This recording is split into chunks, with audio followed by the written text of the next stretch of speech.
Well, you might notice more people in downtown this weekend. The Jehovah's Witnesses are returning for their annual convention at Tucson Convention Center.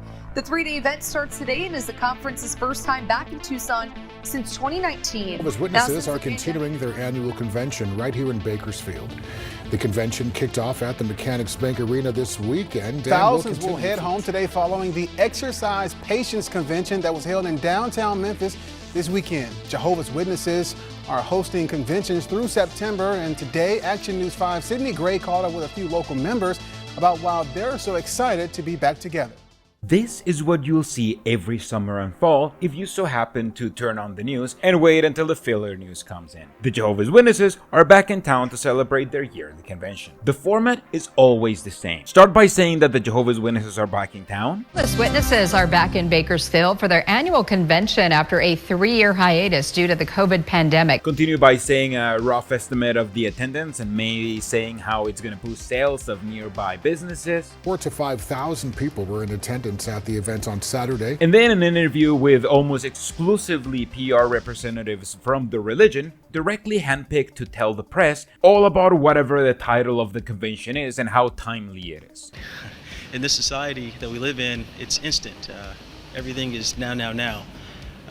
But we do train our children to exercise patience with others, with our teachers that we need so desperately, their classmates, and even within the family. Why exercise patience? Who doesn't need to exercise patience? Everybody needs to improve in patience. And finish up by reminding everybody that they can attend the Jehovah's Witness convention completely for free, an invitation that will be ignored by literally everybody hearing it.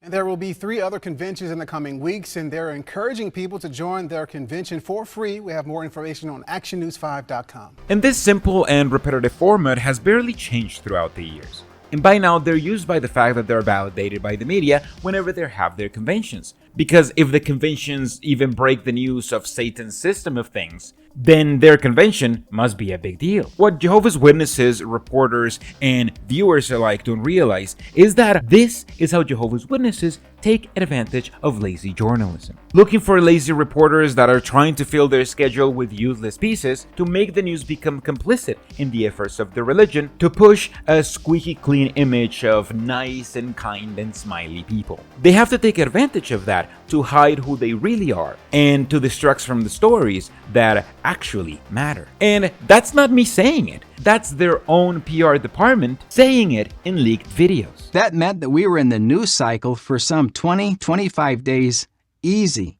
All of the apostate stuff pushed to the bottom, all of the beautiful truths pushed to the top. This is a leaked video from the Public Information Department, basically a department of the Jehovah's Witness religion made out of hundreds of volunteers whose only job is to contact journalists in their area to feed them positive news about the Jehovah's Witnesses, giving them all the multimedia they need for a quick and easy segment. And after reviewing all of this leaked communication, besides learning just how misogynist Robert Hendrick is, yeah, and just one tiny little thing we want to show too as well is there's going to be an additional tab where you can see the actual entire team that you're going to be calling out there as well.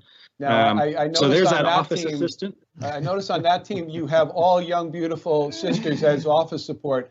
I don't think that that's very healthy. I'll leave that up to you. But, yeah. So. Oh yes, it's a local decision. It's a local decision. And principle based. Absolutely. That stiff upper lip is staying with you. Okay. Bill, thank you. Thank you so much for all that you do. I came to the realization that this is how the Jehovah's Witness religion likes to solve their problems. By throwing a lot of free labor at the problem with little plan or guidance. Plans are what to address and when to address it, change it constantly, and there's an emphasis on contacting reporters as regularly as possible, but no so much emphasis on exactly what to show them or how to get them to actually publish good stories about the religion. Instead, the only tips that they share only come from success stories from other volunteers who managed to get that information published, and their tips are about how constantly they have to change plans at the last second. Sometimes in PID we're moving very quickly in one direction, and then we have to slam on the brakes because the news changes and we have to move the other direction very quickly. Let me give you an example. We had worked on this pitch on 2 years no knocking for an extended period of time. We had great pictures. We had great localizations.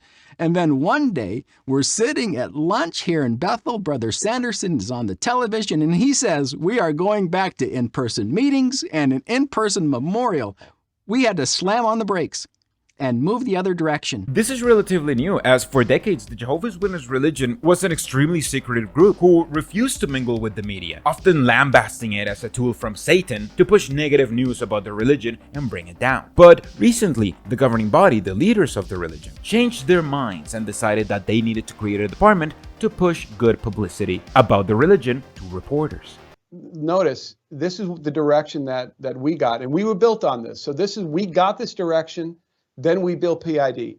All other, I think 87 or so PIDs at the time were built on the old way. It says this: it is beneficial for the branch office to establish good relations with the news media wherever possible. That was a mind-blowing statement from the governing body to branches, because it reflected a 180-degree shift in our thinking. But now it went on.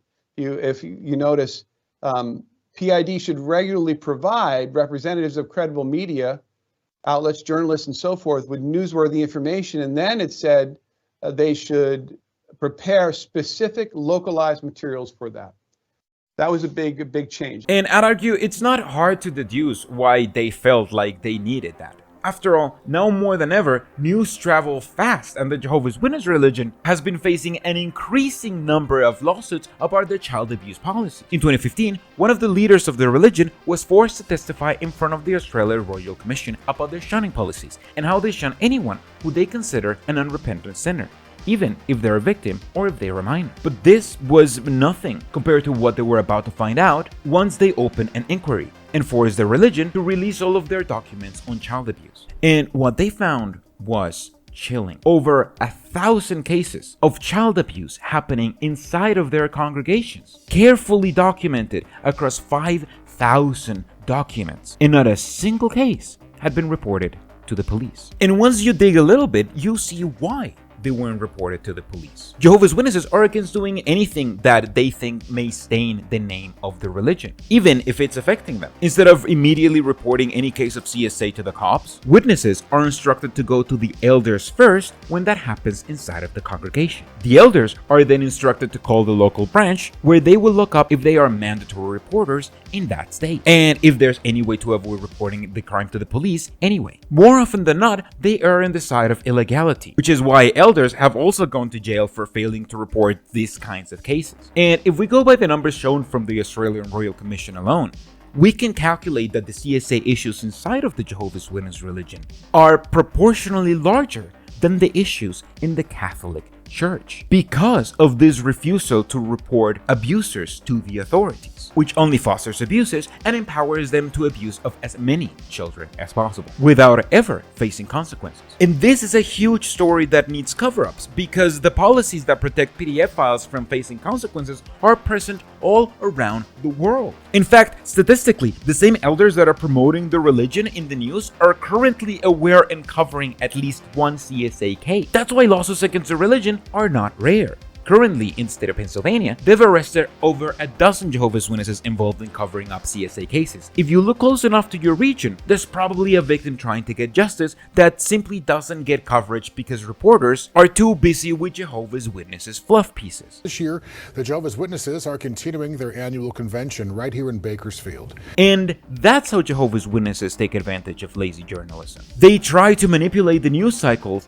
by smothering it with fluff pieces to perpetuate the narrative that they are but smiley and nice and innocent people preaching about Jesus, when in reality, when it comes to abuse towards children, they are worse than the Catholic Church. By adding all of these fluff pieces to the news, Jehovah's Witnesses get to feel normal, and people around them hear more of the nice conventions they have than of the horrible CSA cases that they have more of. So next time you see a Jehovah's Witness fluff piece, link them this video to show the reporters that we see what they're doing. Lazy journalism to help the religion cover up its sins. But if you're a reporter and you're currently talking to a Jehovah's Witness, here are a few questions you can ask them that your community will definitely find far more interesting than whatever the Jehovah's Witnesses want to talk about. Questions like, why were 2 videos portraying shunning removed from your latest convention?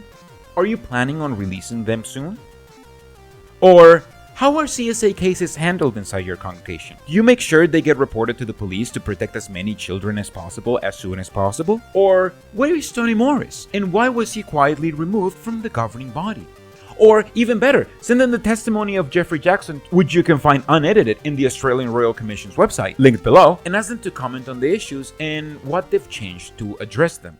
If you're a reporter, do better. And if you're a viewer or listener, demand for better. We can't let this organization fly under the radar anymore, because the longer they do, the more children will suffer.